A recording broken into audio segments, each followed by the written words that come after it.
శ్రీ మహాగణాధిపతయే నమః, శ్రీమాత్రే నమః. మాచిరాజు భక్తి ప్రేక్షకులందరికీ నమస్కారం. సెప్టెంబర్ నెలలో మేషాది ద్వాదశ రాశులకి మాస ఫలితాలు ఏ విధంగా ఉంటాయో, నెల మొత్తం విశేషంగా యోగించాలంటే ఎలాంటి ప్రత్యేకమైన పరిహారాలు చేసుకోవాలో, సెప్టెంబర్ నెలలో కలిసొచ్చే తేదీలేంటో, కలిసిరాని తేదీలేంటో, సెప్టెంబర్ నెలలో ద్వాదశ రాశుల వాళ్ళకి సంపూర్ణంగా మాస ఫలితాలు ఏ విధంగా ఉండబోతున్నాయో ఈ వీడియోలో మనం తెలుసుకుందాం. తదుపరి కర్కాటక రాశి. కర్కాటక రాశి వాళ్ళకి సెప్టెంబర్ నెలలో మాస ఫలితాలు పరిశీలిస్తే, సెప్టెంబర్ నెలలో గ్రహాల అనుకూల సంచారం వల్ల మానసికంగా ఉల్లాసంగా కాలాన్ని గడుపుతారు, ఉత్సాహంగా కాలాన్ని గడుపుతూ ఉంటారు. దూర ప్రాంతాలకు ప్రయాణాలు చేస్తారు. ఆ ప్రయాణాల వల్ల మంచి ప్రయోజనాలు పొందగలుగుతారు. పుణ్యనది స్నానాలు చేస్తారు. పుణ్యనది స్నానాల వల్ల మనసుకు పవిత్రత, ప్రశాంతత, స్వచ్ఛత లభిస్తాయి. అలాగే దైవ దర్శనం వల్ల మానసికంగా అలౌకిక ఆనందాన్ని సెప్టెంబర్ నెలలో పొందగలుగుతారు. రావలసిన మొండి బాకీలు సకాలంలో వసూలు అవటం వల్ల కూడా ఎక్కువ ఆనందాన్ని సెప్టెంబర్ నెలలో కర్కాటక రాశి వాళ్ళు పొందగలుగుతారు. ధనపరంగా ఎలాంటి లోటు ఉండదు. ఎప్పుడో రావాల్సిన మొండి బాకీలు సైతం సెప్టెంబర్ నెలలో వసూలయ్యే అవకాశాలు ఎక్కువగా ఉన్నాయి. వృత్తి వ్యాపారాల్లో అనుకూలత ఉంటుంది. ఉద్యోగమైనా వ్యాపారమైనా చేస్తున్న వృత్తిలో అత్యున్నత స్థాయికి ఎదగటానికి చేసే ప్రయత్నాలు అనుకూలిస్తాయి. శత్రువుల మీద ఆధిపత్యాన్ని ప్రదర్శిస్తారు. కొంతమంది శత్రువులను సమూలంగా నిర్మూలింపజేయగలుగుతారు. మరికొంతమంది శత్రువులను మిత్రులుగా మార్చుకోగలుగుతారు. స్నేహితులతో కలిసి ఆనందంగా కాలాన్ని గడుపుతారు. కుటుంబంలో మీ మాటే పై చేయిగా ఉంటుంది. మీరు చెప్పింది అందరూ పాటిస్తూ ఉంటారు. స్పెక్యులేషన్ రంగంలో కూడా లాభాలు వచ్చే అవకాశం ఉంది. కాబట్టి స్పెక్యులేషన్ చేయాలనుకుంటే గనక కర్కాటక రాశి వాళ్ళు సెప్టెంబర్ నెలలో చేసుకోండి. రేటు తక్కువ ఉన్నప్పుడు సరుకు కొని రేటు వచ్చాక సరుకు అమ్మటాన్ని స్పెక్యులేషన్ అంటారు. ఈ స్పెక్యులేషన్ వ్యాపారాలు కూడా చాలా అద్భుతంగా కర్కాటక రాశి వాళ్ళకి సెప్టెంబర్ నెలలో లాభాలను తెచ్చిపెడతాయి. అదేవిధంగా ఈ సెప్టెంబర్ నెలలో అప్పుడప్పుడు కోపం వల్ల కొన్ని చికాకులు వస్తూ ఉంటే, కోపాన్ని ఒక్కదాన్ని కంట్రోల్ చేసుకుంటే మాత్రం సెప్టెంబర్ నెల మొత్తం కర్కాటక రాశి వాళ్ళకి అమోఘమైన శుభ ఫలితాలు కనిపిస్తున్నాయి. సెప్టెంబర్ నెలలో కర్కాటక రాశి వాళ్ళకి కలిసి వచ్చే తేదీలు 1, 3, 4, 8, 12, 19, 20, 22, 29, 30 ఈ తేదీల్లో ముఖ్యమైన పనులన్నీ చేసుకోవాలి.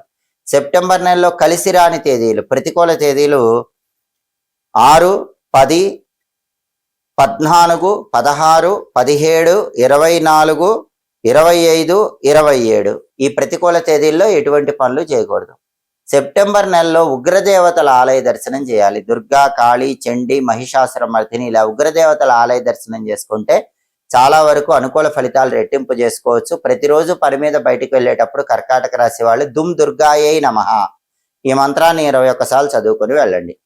అప్పుడు సెప్టెంబర్ నెల మొత్తం ఇంకా అద్భుతమైన శుభ ఫలితాలు అందిపుచ్చుకోవచ్చు. మననాత్ త్రాయతే ఇది మంత్ర. మననం చేయటం ద్వారా మనల్ని రక్షించేదే మంత్రం. కలియుగంలో ఎన్నో రకాలైన ఆర్థిక, ఆరోగ్య, కుటుంబ సమస్యల నుంచి బయటపడటానికి మంత్రం అనేది విశేషంగా సహకరిస్తుంది. చిన్న చిన్న మంత్రాలు జపించుకుంటే జీవితంలో ఎదురయ్యే పెద్ద పెద్ద సమస్యల నుంచి సులభంగా బయటపడచ్చు.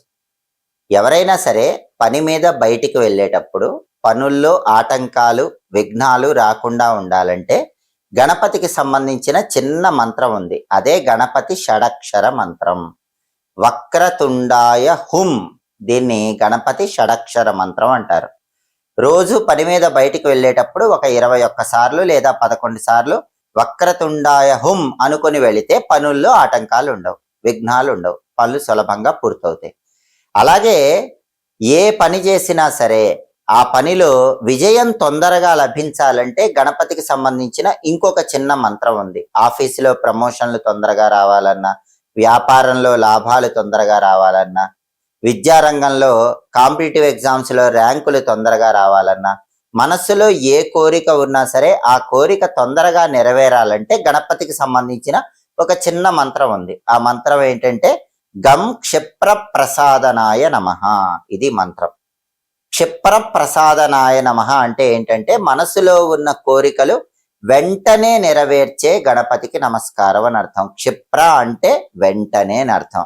క్షిప్ర ప్రసాదనాయ అంటే వెంటనే నెరవేర్చేవాడు అని అర్థం. కాబట్టి గణపతికి సంబంధించిన గం క్షిప్ర ప్రసాదనాయ నమః అనే మంత్రం రోజు ఒక 11 సార్లు లేదా 21 సార్లు చదువుకుంటే మనసులో ఏ కోరికలున్నా ఆ కోరికలు తొందరగా నెరవేరుతాయి. ఇలా విఘ్నాలు పోవటానికి, కోరికలు తొందరగా నెరవేరటానికి గణపతి మంత్రాలు విశేషంగా సహకరిస్తాయి. అలాగే కలియుగంలో శత్రు బాధలు అనేవి ప్రతి ఒక్కరికి ఉంటాయి. కనిపించే శత్రువులు, కనిపించని శత్రువులని శత్రువులు 2 రకాలుగా ఉంటారు. ఈ శత్రు బాధలన్నీ పోగొట్టే సుబ్రహ్మణ్య మంత్రం ఒకటి ఉంది. ఆ మంత్రం ఏంటంటే ఓం స్కందాయ నమః. శత్రున్ శోషయాతి ఇతి స్కందః అని శాస్త్రం చెప్పింది. శత్రువులను శోషింపజేసేవాడు, శోషింపజేయటం అంటే భయపెట్టేవాడు కాబట్టి సుబ్రహ్మణ్య స్వామిని స్కందుడు అనే పేరుతో పిలుస్తారు. కాబట్టి ఎవరైనా సరే ఆఫీసులకు వెళ్ళినప్పుడు ఆఫీసులో కొలీగ్స్ వల్ల కానీ బాస్ వల్ల కానీ ఇబ్బందులు లేకుండా, వ్యాపారంలో కూడా శత్రువుల వల్ల ఇబ్బందులు లేకుండా, మీరు ఆఫీసుకు వెళ్ళినా వ్యాపార సంస్థకు వెళ్ళినా విద్యార్థులు స్కూళ్ళకి కాలేజీలకి వెళ్ళినప్పుడు అక్కడ మీకు అసూయతో శత్రువులు రాకుండా ఉండాలన్నా ఓం స్కందాయ నమః ఈ మంత్రాన్ని ఒక 11 సార్లు లేదా 21 సార్లు ఉద్యోగానికి వెళ్ళినప్పుడు ఆఫీసులో కానీ వ్యాపార సంస్థలో కానీ స్కూళ్ళల్లో కానీ కాలేజీలో కానీ చదువుకోండి. అది శత్రు బాధలన్నీ కూడా పోగొడుతుంది. అలాగే శత్రు బాధలు పోగొట్టడానికి ఆంజనేయ భక్తులకైతే ఆంజనేయ మంత్రం ఉంది. ఆ ఆంజనేయ మంత్రం ఏంటంటే ఓం హరిమర్కట మర్కటాయ నమః. ఈ హరిమర్కట మర్కటాయ నమః అనే మంత్రము శత్రువులను కూడా మిత్రులుగా మార్చేస్తుంది. అంతటి శక్తి ఈ మంత్రానికి ఉంటుంది. అందుకే మీరు ఎక్కడికి వెళ్ళినా సరే శత్రువుల వల్ల ఇబ్బందులు లేకుండా ఉండాలంటే ఓం హరిమర్కట మర్కటాయ నమః అనే మంత్రాన్ని 21 సార్లు లేదా 11 సార్లు చదువుకోండి. అలాగే ధనమూలం ఇదం జగత్. ప్రపంచం మొత్తం డబ్బు చుట్టూ తిరుగుతోంది.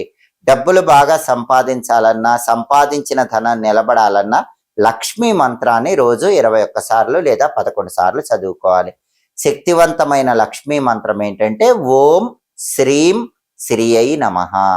శ్రీం అంటే లక్ష్మీదేవి బీజాక్షరము, శ్రీయం అంటే సంపద. సంపదలిచ్చే లక్ష్మీదేవి శక్తి లభించాలి, ఆ శక్తికి నమస్కారం అన్న అర్థంలో ఓం శ్రీం శ్రీయై నమః. ఈ చిన్న మంత్రాన్ని రోజు ఇంట్లో దీపం పెట్టేటప్పుడు 21 సార్లు లేదా 11 సార్లు చదువుకుంటూ లక్ష్మీదేవిని మనస్సులో స్మరించుకుంటే లక్ష్మీదేవి అనుగ్రహం కలుగుతుంది. దానివల్ల ఆర్థికంగా ఎలాంటి ఇబ్బందులు ఉండవు. అలాగే ఈ రోజుల్లో చాలా మందికి ఉన్న ప్రధానమైన సమస్య ఆరోగ్య సమస్య. ఆరోగ్యం బాగుండాలంటే ఆరోగ్యం మొత్తం సూర్యుడి చేతుల్లో ఉంటుంది. ఆరోగ్యం భాస్కరాధిచ్చేత్ అంటుంది శాస్త్రం. కాబట్టి సూర్యుడికి సంబంధించి ఒక చిన్న నామం ఉంది. ఆ నామాన్ని ప్రతిరోజు 12 సార్లు చదువుకోవాలి. అది చదువుకుంటే గనక ఆరోగ్యపరంగా అనుకూల ఫలితాలు వస్తాయి. ఆ నామం ఏంటంటే ఓం సవిత్రే నమః. సవిత్రే నమః అంటే సూర్యమండల అంతర్భాగంలో ఉన్న సవితృదేవతల శక్తితో ఉన్న సూర్యుడికి నమస్కారం అని అర్థం. ఈ మంత్రం రోజు 12 సార్లు చదువుకోండి. చక్కటి ఆరోగ్య ప్రాప్తిని సిద్ధింపజేసుకోవచ్చు. అలాగే ఆధునిక కాలంలో దిష్టి దోషాలు ఎక్కువగా ఉంటున్నాయి. ఎదుటి వాళ్ళ ఏడుపు ఎక్కువగా ఉంటుంది.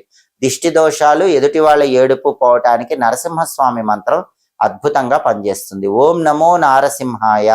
ఈ మంత్రం రోజు 21 సార్లు కానీ 11 సార్లు కానీ చదువుకుంటే సమస్త దృష్టి దోషాల నుంచి సులభంగా బయటపడవచ్చు. ఇలా కలియుగంలో ఆర్థిక సమస్యలు పోవటానికి, ఆరోగ్య సమస్యలు పోవటానికి, కుటుంబ సమస్యలు పోవటానికి అనేక రకాలైన మంత్రాలను మహర్షులు మనకు అందించారు. మంత్రాలు మహర్షులు మనకు అందించారు కాబట్టి మహర్షులు అందించిన ఈ మంత్రాలన్నీ కూడా దివ్య మంత్రం అనే పేరుతో ఈటీవీ లైఫ్ ఆధ్యాత్మిక ఛానల్లో చెప్పటం జరుగుతుంది. ప్రతిరోజు కూడా ఉదయం 9 గంటల నుంచి 9:30 మధ్యలో, రాత్రి 8 గంటల నుంచి 8:30 మధ్యలో దివ్య మంత్రం కార్యక్రమం ఈటీవీ లైఫ్ ఆధ్యాత్మిక ఛానల్లో ప్రసారం అవుతుంది. ఈ కార్యక్రమం తప్పనిసరిగా చూడండి. సోమవారం నుంచి శనివారం వరకు ప్రసారం అవుతుంది. ఈ కార్యక్రమంలో జీవితంలో వచ్చే అనేక రకాలైన సమస్యల నుంచి బయటపడటానికి అద్భుతంగా సహకరించే మంత్రాలను, ఋషులు అందించిన మంత్రాలను గురించి చెప్పటం జరుగుతోంది. ఈ కార్యక్రమం చూడండి, ఆ మంత్ర పఠనం చేయండి, సమస్యల నుంచి సులభంగా బయటపడండి. అలాగే ఎప్పటికప్పుడు జ్యోతిష శాస్త్ర పరంగా దినఫలాలు, వార ఫలాలు, మాస ఫలాలు, గ్రహాల సంచారాన్ని బట్టి రాశి ఫలితాలు, దాని పరంగా పాటించాల్సిన పరిహారాలు, వీటన్నిటి గురించి తెలుసుకోవాలంటే మాచిరాజు భక్తి ఛానల్ తప్పకుండా చూడండి. మా వీడియోస్ మీకు నచ్చినట్లయితే మా ఛానల్ లైక్ చేయండి, కామెంట్ చేయండి. మా ఛానల్ వీడియోస్ 10 మంది మిత్రులకు షేర్ చేయండి. మా ఛానల్ సబ్స్క్రైబ్ చేసుకోండి. పక్కన ఉన్న బెల్ సింబల్ నొక్కటం మాత్రం మర్చిపోకండి. సర్వే జనాః సుఖినో భవంతు. స్వస్తి.